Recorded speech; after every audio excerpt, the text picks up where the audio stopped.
Carquemes lá, que era uma matéria que não tinha nada a ver com ele, né? E acabou falecendo lá.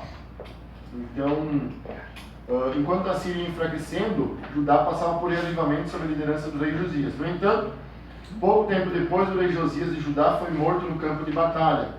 Quando os egípcios foram juntar-se aos outros aliados contra Nínive, Josias, que era então vassalo de Nínive, tentou resistir aos egípcios, mas morreu em Megido.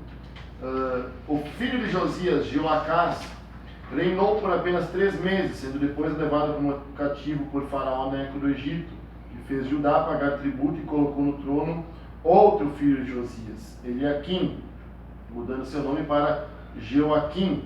Concluímos assim que Abacuque provavelmente tenha escrito seu livro durante o reinado de Jeoaquim por volta de 600 a.C. E isso é confirmado em 2 Reis 24, que dá o reinado de Jeoaquim como a época em que os babilônios começaram a atormentar Judá, culminando por fim nos 70 anos de cativeiro na Babilônia. Contexto profético. Abacuque, contemporâneo de Jeremias, era profeta de dias fatídicos em Judá. Jerusalém via-se cercada por ameaças dos poderosos impérios vizinhos. De acordo com o que estudamos anteriormente, após o bondoso rei Josias, seguiu-se Jeoaquim, rei perverso, que queimou o rolo de Jeremias. O fim de Judá fora sentenciado quando Abacuque tomou a pena para escrever.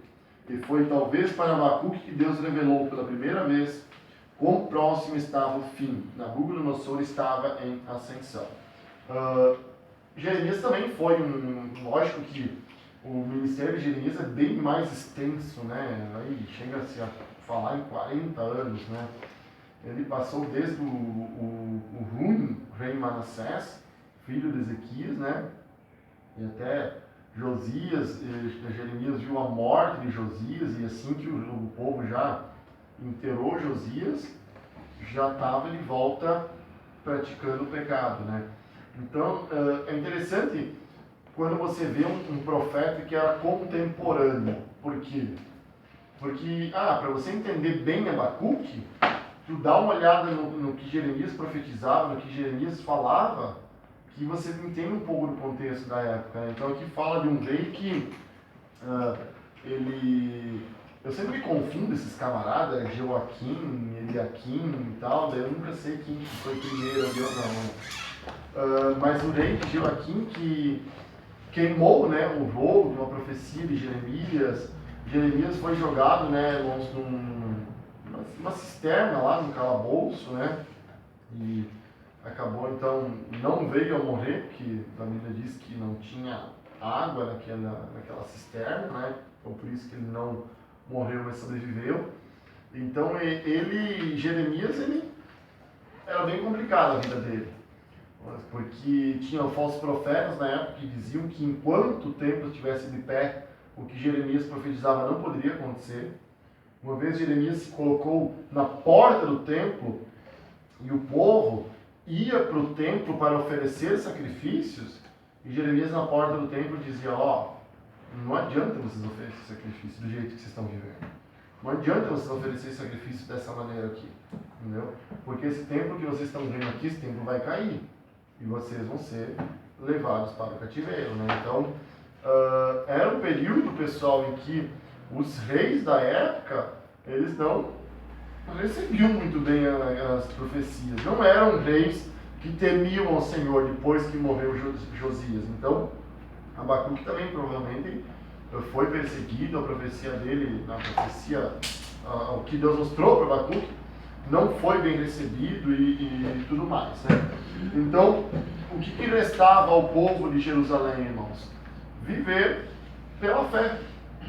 Era acreditar que Deus iria fazer o que era melhor para a nação de Israel ali. Então, por isso, esse versículo, porque Abacuque, irmãos, Deus fala de toda aquela destruição e ele só me resta, então, viver pela fé, né?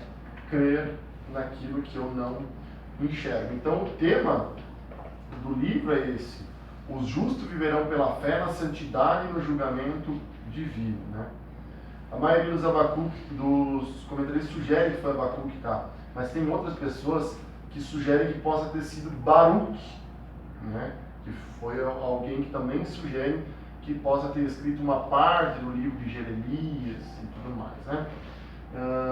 Então, essa questão dos autores, assim, principalmente do Antigo Testamento, é a tradição, né? Que a gente diz que foi Abacuque, assim, mas não se sabe exatamente certeza. Abacuque foi um dos mais distinguidos profetas menores. No entanto, temos poucas informações externas sobre esse personagem.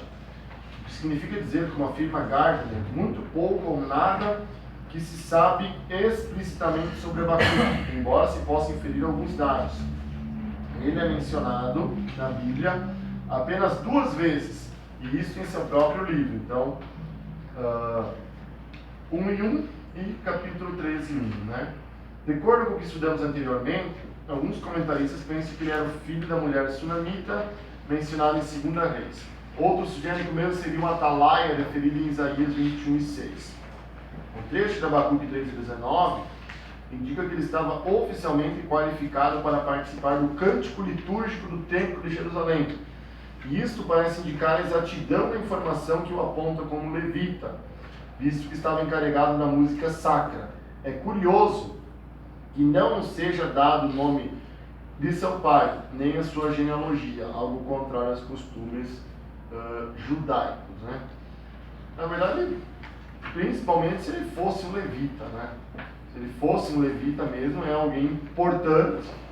Então, seria algo bem normal que tivesse o nome do pai de Abacuque. Data e local. A teologia ortodoxa situa a data de Abacuque no ano 607 a.C. O local da redação do escrito em algum lugar do Reino do Sul, Judá. No entanto, é preciso considerar que nem todos são unânimes quanto à exatidão da data. Assim, o momento exato da autoria da profecia tem sido objeto de conjecturas. A ausência de qualquer referência mínima sugere uma data posterior à destruição da cidade em 612 a.C.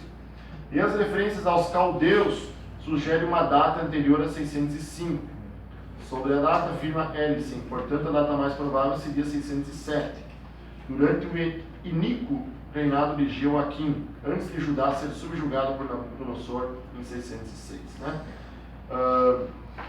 Nabucodonosor, ele vem 3 vezes, né, até Jerusalém. Na terceira mesmo ele destruiu por completo ali as muralhas, o templo e tal, né? Ele vem a primeira vez, leva lá os cativos, depois vem a segunda vez, e na terceira vez, então, ele fica acampado por meses ao redor de Jerusalém, ali até ter a hora ali que ele consegue entrar em Jerusalém. Então, a localização do livro Abacuque nos Profetas Menores, também vocês já sabem, né? Está depois de Naum e antes de Sofonias, né? Ou que nem aqueles engraçadinhos que vão no culto e dizem entre Gênesis e Apocalipse, né?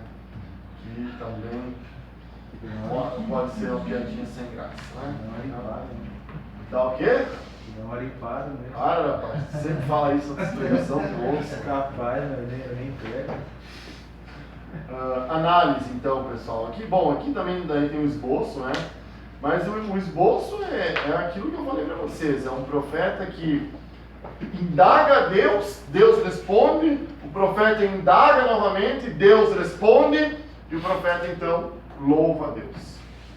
Tá? Então, esse é o esboço aí de Abacuque, né? Então, aqui depois vai ter análise, né? Compõe-se de 3 orações do profeta e sua resposta, né? Temos ali figurados a eminência da invasão babilônica e o juízo contra a Babilônia. O livro pode ser dividido em 3 seções. Indiferença de Deus ao pecado de Israel, que foi o que eu falei para vocês, que Abacuque questiona Deus, até quando, Deus? Até quando, né? Então, ele questiona Deus até quando Deus deixaria o povo sem julgar o pecado do povo. Aí depois vem a resposta, né? Então a segunda parte é o instrumento de Deus. Então, Deus usaria quem? A Babilônia, o Império Babilônico, né? Para trazer juízo para Judá. E terceiro, então, Abacuque louva a Deus, né? Então é interessante que às vezes a gente não para ver a profundidade das coisas, né? Mas quando Abacuque fala lá, ainda que a figueira não floresça, ainda que não haja fruto da vida, ainda que a oliveira minta, ainda que as vacas sejam arrebatadas, não há ovelhas nos curais e tal. Gente, faltando tudo isso daí, acabou. Acabou.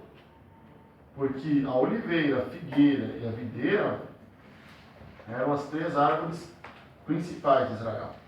Inclusive, quando essas 3 árvores floresciam, o povo sabia que Deus estava abençoando eles. Então, eram as 3 árvores básicas, principais, né? A videira, ali vocês sabem que vinha ali a uva, que era feito o vinho e tal. Da oliveira vinha ali o azeite de oliva, que era usado desde para você ungir alguém, ungir um sacerdote, para você acender as lamparinas lá que não podiam, né, nunca se apagar lá no tabernáculo, para você fazer alimento. Dizem, né, que hoje uma pessoa sem sal em casa era uma pessoa sem azeite naquela época. Era coisa do cotidiano, o azeite ali, o produto da oliveira. Então era utilizado para fazer alimento, era utilizado ali para fazer uma espécie de sabão da época, era utilizado como remédio, né? Então a figueira, irmãos, além de ter o figo, que também era um alimento, era uma árvore para fazer sombra, a madeira da árvore também era utilizada ali em algumas casas da época, né, que eram um pouco diferentes e tal. O figo era utilizado para fazer um emplasto. Então olha tudo que o Abacuque está falando quando ele diz que não vai haver essas 3 árvores. Ainda que não tenha mais o fruto, ainda que não tenha mais isso. E aí Abacuque diz, olha, não tenha vacas, não tenha ovelhas, né? As vacas, né, vem o alimento, as ovelhas também o alimento, né, mas também a lã e tal. Então assim, a pobreza tomaria conta geral de Judá, devido ao que aconteceria. É aquilo que Neemias fica sabendo lá, como eu falei. Neemias, se não me engano, estava em Suzano, né? Ele trabalhava como copeiro lá do rei. E chega a notícia para ele e diz, olha, os que ficaram em Jerusalém estão passando extrema pobreza, extrema miséria. Foi realmente destruído, né? Então, como não foi escrito por nosso tempo, a gente vê, figueira, videira e tal, né? Não dá muita bola, né? Mas é como hoje o profeta escrever ali e dizer, ainda que eu não tenha Wi-Fi, ainda que eu não tenha luz elétrica, ainda que eu não tenha gasolina, ainda que eu não sei o quê, todavia eu me alegrarei no Senhor e exultarei no Deus da minha salvação. Mas é o comparativo da época, né, pessoal? Com o que era primordial, né, e o que é hoje, né? O pessoal fica sem comida, mas não dá para ficar sem Wi-Fi, né? É complicado, né? Então, pessoal, vamos fazer um intervalinho. Mais uma vez aqui a gente nos recordar, né? Naum, Nínive, Assíria, liga Naum com Jonas, 130 anos depois, ele foi lá para profetizar a condenação dos assírios, né? Então, grave isso daí. Abacuque, um profeta que não profetizou, um profeta em que ele conversa com Deus, ele ora para Deus, Deus responde, ele ora de novo, questiona, Deus responde, né? Provavelmente, irmãos, Abacuque já estava falando com Deus há tempo que não estava tendo resposta. E quando ele fala até quando, né? Dá a entender que, eu já estou há tempo aí orando e não tá vindo a resposta, né? E quando Deus responde, Abacuque não entende. E aí Deus responde de novo, e no terceiro ele então louva ao Senhor no encerramento do seu livro. Então Abacuque possivelmente era um músico, um levita, né? Por fazer aí um louvor no final do seu livro em forma de oração, né? Tranquilo, pessoal? Alguma dúvida, algum comentário? Alguma crítica? Crítica vocês falam do Juliano, né? Que é o coordenador aí do curso aí. Vamos tomar uma água, irmãos, depois vamos para o livro de Sofonias.